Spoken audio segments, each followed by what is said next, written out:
जनता को फेरिला जिन्नत जमुना पाई थिबा एनक्लोजर रे बे जिन्नत अछि विलंबित राति रे पश्चिमबंगर आलीपुर चिड़ियाखाना स्वतंत्र गाड़ी आसीथिला 10 जणिया टीम तत्वावधान रे 11 घंटार नॉन स्टॉप यात्रा पर सिमिलपाल अभयारण्य रे पहुंचीथिला और सेठारे ताकू सिमिलपाल रो दक्षिण अंचल रे एनक्लोजर रे रखा जायछि 23 दिन पर पुणी सिमिलपाल फेरिछि जिन्नत परिवेश सहित खाप खुआइबाकू एबे किछि दिन स्वतंत्र एनक्लोजर मध्य रखा वर्तमान जिन्नत सुस्थ अछि आ ता उपरे नजर रखा जायछि स्थिति अनुधान पर्यंत एनक्लोजर रहिबो बोली आरसीसीएफ कहछन्ती।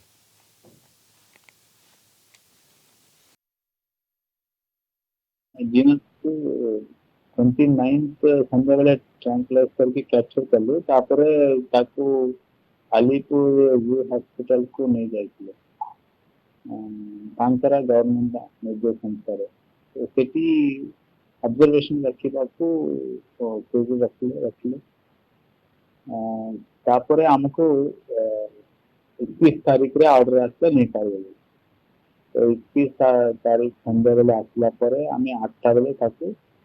रिसीव कर 2 तारीख रे हम केज रे कायरो आसली रिसीव कला पूर्व तांगे हेल्थ चेकअप कले पुनी आसरे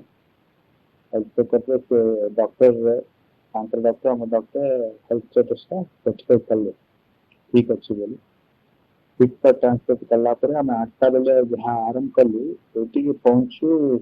हमारा भीतर 3 तारीख को जनाबिल रेंज भीतर पहुंचता सकाळ 7टा 11 घंटा रे हमारा जर्नी रही मजे मजे रही कि पर सॉफ्टवेयर ऊपर चेक कलु पानी वानी देबा था हां इनकी करके आसला परे हमें 7:30-8टा बजे केसटा रखी खोलिले टाइगरटा शीघ्र बाहर लेना जेहेतु लोक अच्छा आम टे पश्चिम गला गोटे घंटा पर सॉफ्टवेयर घंटे वर्तमान मिली अधिक सूचना पे आम सहित मयूरभंज ब्यूरो हेड सत्यजित सोम अच्छा सत्यजित अनेक संघर्ष पर जिन्नत एवं फेरी यह सहित प्रथम जानवा चाहिए जे स्वास्थ्य अवस्था केमिति अच्छी खुआड़े एवं प्रथम दिन केमिति बीती देखो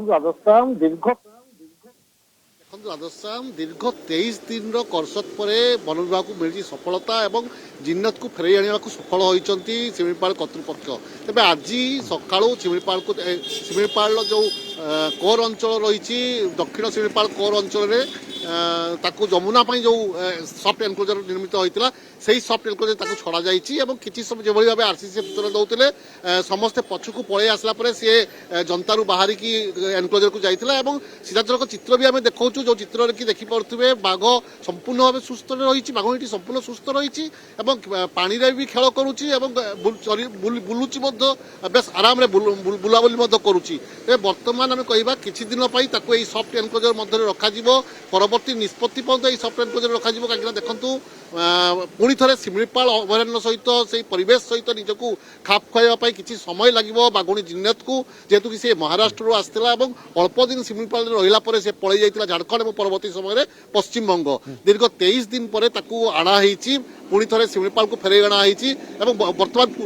उत्तर सिमिलपाल नुहे दक्षिण सिमिलपाल रखा जो एनक्लोजर से रखा जो कि जमुना पूर्व रही लेकिन आम कहूँ जदि कथा कहवा दक्षिण जो जमुना रहूला सत्यजित से स्थान चित्र केमिति अच्छी एवं जिन्नत सेठार रहिबा ता परिवेश केमिति अच्छी एवं जोठी रही बर्तमान जो से बाहर को चलीगला ये फरक कौन यह सुहाइब तो अंततः देखो सिमिलपाल दुई भाग विभक्त गोटे हूँ उत्तर सिमिलपाल कहुच्छी गोटे दक्षिण सिमिलपाल कहुच्छी उत्तर सिमिलपाल कोर अंचल संख्या माने आयतन कम रही दक्षिण अंचल सीमा बेस लंबी तेणु दक्षिण अंचल बुलाबुली कर बेस माने स्थान रही बाघ निजर क्षेत्र प्रस्तुत करने बेस स्थान रही सी निजे बुल निज क्षेत्र प्रस्तुत कर निज टेरिटोरी या तेणु से दक्षिण सिमिलपाल बहुत बड़ कोर अंचल रही जो कि बाघ तार निजर टेरिटोरी करने सुविधा हो पार अंपटे यदि कहवा उत्तर सिमिलपाल सीमा को लगी आपंकर झारखंड सीमा लगी तेणु दक्षिण उत्तर को जावाक बहुत ରାସ୍ତା ଅତିକ୍ରମ କରିବାକୁ ପଡ଼ିବ। ତେବେ ଶିମିଳିପାଳ ମଧ୍ୟରେ ହିଁ ସେ ରହିବ। ତା ଉପରେ ଯେହେତୁ ତାକୁ ରେଡିଓ କଲର ମଧ୍ୟ ଲଗା ହେଇଛି, ତାର ଗତିବିଧି ଉପରେ ମଧ୍ୟ ନଜର ରଖାଯିବ। ଯେମିତିକି ଯମୁନା ଉପରେ କରାଯାଉଥିଲା, ଯମୁନା ଏପର୍ଯ୍ୟନ୍ତ ଆମେ କହିବା ଶିମିଳିପାଳ ଲ୍ୟାଣ୍ଡସ୍କେପ୍ରେ ବୁଲୁଛି। ତେଣୁ ଏକ ପ୍ରକାର କହିପାରିବା ଶିମିଳିପାଳ ସହିତ ଖାପ ଖୁଆଇ ନେଇ ସାରିଲାଣି ଯମୁନା ନିଜକୁ। ସେଭଳି ଜିନ୍ନତ ମଧ୍ୟ ଶିମିଳିପାଳକୁ ଖାପ ଖୁଆଇବ। ଶିମିଳିପାଳ ପ୍ରତି ତାର ଏକ ଆକର୍ଷଣ ରହିବ, ଯୋଉଥିପାଇଁ କି ତାକୁ ଏବେ ଏନକ୍ଲୋଜର ମଧ୍ୟରେ ରଖାଯିବ ଏବଂ ତାର ଗତିବିଧି ଉପରେ ନଜର ରଖାଯିବ, ତାର ବିହେଭିୟର ଉପରେ ନଜର ରଖାଯିବ। ଓକେ, ଆଜି ଏବଂ ପ୍ରଥମ ଦିନ କେମିତି ରହିଥିଲା ଏବଂ ଆଜି ଜିନତକୁ କ'ଣ ଖାଇବାକୁ ଦିଆଯାଇଛି, କ'ଣ ଖାଦ୍ୟ ଗ୍ରହଣ କରିଛି ଆଜି? ଦେଖନ୍ତୁ, ଆଜି ପ୍ରଥମ ଦିନ ଜିନ୍ନତକୁ ରଖାଯାଇଛି ସଫ୍ଟ ଏନକ୍ଲୋଜରରେ ଏବଂ ତାଙ୍କୁ ପିଇବା ପାଇଁ ପାଣି ମଧ୍ୟ ଦିଆଯାଇଥିଲା ଏବଂ ତା ପାଇଁ ବର୍ତ୍ତମାନ ଖାଦ୍ୟ ବାରାକୁ ମଧ୍ୟ ରଖାଯାଇଛି। ମାତ୍ର ସେ ଏପର୍ଯ୍ୟନ୍ତ ଶିକାର କରିନାହିଁ। ଯେଭଳି ଭାବେ ପୂର୍ବରୁ ମଧ୍ୟ ଆମେ ଦେଖାଉଥିଲୁ, ଯେତେବେଳେ କି ସଫ୍ଟ ଏନକ୍ଲୋଜର ଥିଲା 2 ଦିନ ପରେ ସେ ଶିକାର କରିଥିଲା। ତେବେ ବର୍ତ୍ତମାନ ସମୟରେ ନିଜକୁ ଏହି ପରିବେଶ ସହିତ ଖାପ ଖୁଆଇଲା ପରେ ହିଁ ସେ ଶିକାର କରିବ ଏବଂ ଆଗକୁ ଯିବ। ତେବେ ଆମେ କହିବାର ବର୍ତ୍ତମାନ ତା ପାଇଁ ବାରା ମଧ୍ୟ ରଖାଯାଇଛି ଏବଂ ସେଇ ଏନକ୍ଲୋଜର ମଧ୍ୟରେ ବାରାକୁ ମଧ୍ୟ ରଖାଯାଇଛି। ବାରା ଅଛି, ତେବେ ତାକୁ ଶିକାର କରିବା ପାଇଁ କିଛି ସମୟ ଲାଗିବ, ଯାହା ଆରସିସି ସୂଚନା ଦେଉଥିଲେ। ପରିବେଶ ସହିତ ନିଜକୁ ଖାପ ଖୁଆଇଲା ପରେ ହିଁ ସେ ଶିକାର କରିବ ଏବଂ ଖାଦ୍ୟ ଗ୍ରହଣ କରିବ। ବାଘଙ୍କର ଥାଏ, ପ୍ରକୃତି ଥାଏ, ସେ ଯଦି ଗୋଟେ ଖାଦ୍ୟ ଖାଇବ କିଛି ଦିନ ସେ ଯିବ। ଯେଭଳି ଭାବେ କଲିକତାରେ ସେ ଥିଲା, ଆଲିପୁରରେ ଯେଉଁ ଚିକିତ୍ସିତ ହେଉଥିଲା, ସେଠି ମଧ୍ୟ ତାକୁ ଖାଦ୍ୟ ଦିଆଯାଇଥିଲା, ସେ ଖାଦ୍ୟ ଗ୍ରହଣ କରିନଥିଲା, କେବଳ ପାନୀୟ ଯାହା ଗ୍ରହଣ କରିଥିଲା ବୋଲି ଯାହା ସୂଚନା ମିଳୁଥିଲା ପଶ୍ଚିମବଙ୍ଗ ସରକାରଙ୍କ ପକ୍ଷରୁ। ତେବେ ଏଠି ମଧ୍ୟ ସେ ଆଜି ପାଣି ପିଇଛି ଏବଂ ଯେଉଁ ଖାଦ୍ୟ ତା ପାଇଁ ରଖାଯାଇଛି ସେ ଖାଦ୍ୟକୁ ଏପର୍ଯ୍ୟନ୍ତ ସେ ଶିକାର କରିନାହିଁ। ତେବେ ଆମେ କହିପାରିବା 2 ଦିନ ଗଲା ପରେ ତାର ପରିବେଶ ସହିତ ନିଜକୁ ଖାପ ଖୁଆଇଲା ପରେ ହିଁ ସେ ଶିକାର କରିବ। ତେବେ ବାଘର ସ୍ୱାସ୍ଥ୍ୟ ଅବସ୍ଥା ସମୟ ଲାଗିପାରେ, କିନ୍ତୁ ଜିନ୍ନତ ଏବେ ଦକ୍ଷିଣ ଅଞ୍ଚଳରେ କୋର ଅଞ୍ଚଳରେ ବର୍ତ୍ତମାନ ସବୁ ଠିକ୍ ଭାବରେ ରହିବ ଏ ଆଶା ମଧ୍ୟ କରିବା। ବହୁତ ଧନ୍ୟବାଦ ତମ ସୂଚନା ପାଇଁ। ଆମ ସହିତ ସତ୍ୟଜିତ ସୋମ ମୟୂରଭଞ୍ଜ ବ୍ୟୁରୋ ହେଡ୍ ରହିଥିଲେ, ସୂଚନା ଦେଉଥିଲେ। 23 ଦିନ ପରେ ଫେରିଛି ଏବେ ଜିନ୍ନତ ପୁଣି ଥରେ ଶିମିଳିପାଳକୁ।